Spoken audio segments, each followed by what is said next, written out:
विनय संपन्न होना, किसके प्रति विनय करना? तो विनय करने के लिए मुख्य रूप से विचार किया जाए, बहिरंग रूप से विचार किया जाए, धर्म और धर्मात्मा का विनय। बहिरंग रूप से विचार किया जाए तो धर्म और धर्मात्मा की विनय, धर्मात्मा की हम विनय करते हैं तो धर्म की विनय करते हैं।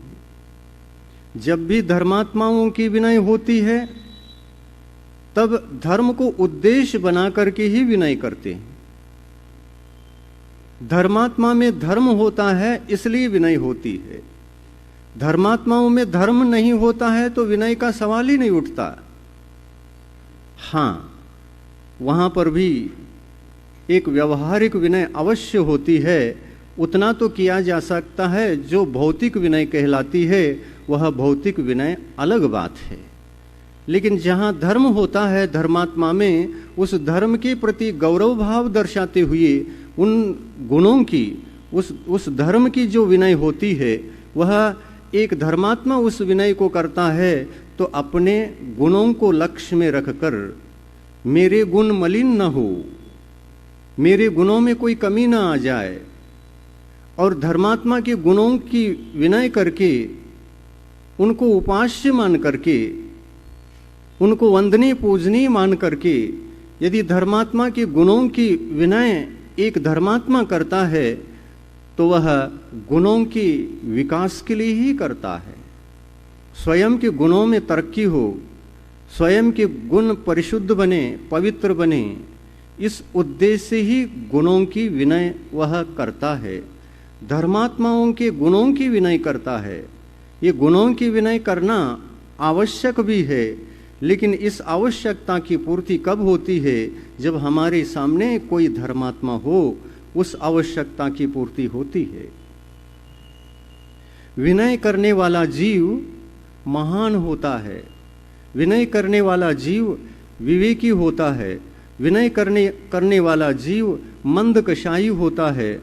विनय करने वाला जीव गुणवान होता है। विनय करने वाला जीव धर्मात्मा होता है। धर्मात्मा बड़ा विवेकशील होता है। धर्मात्मा बड़ा विवेकशील होता है और इस विवेक के कारण से ही वह बहुत सोच समझ करके विनय करता है।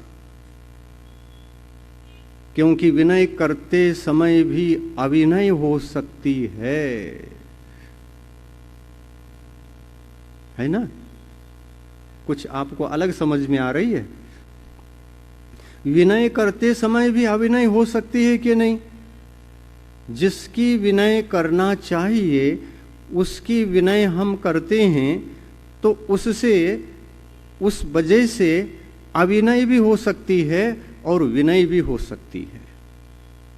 अविनय ना हो और विनय हो, इसके लिए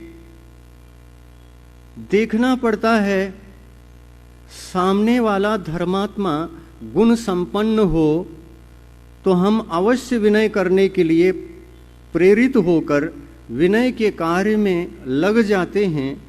तो उस वक्त एक धर्मात्मा के पास धर्म है, इसलिए उस धर्म के कारण से जो विनय करने के लिए सामने आता है उसके धर्म की भी रक्षा होती है और धर्मात्मा के अन्य गुणों की भी विनय हो जाती है। जैन दर्शन गहरा दर्शन है। जैन दर्शन एक गहरा दर्शन है, बड़ा सूक्ष्म है। यह आत्मधर्म है, आत्मिक धर्म है। इस आत्मिक धर्म को विकसित करने के लिए अमूर्त आत्म तत्व के बारे में चिंतन मनन अध्ययन करना कितना आवश्यक है।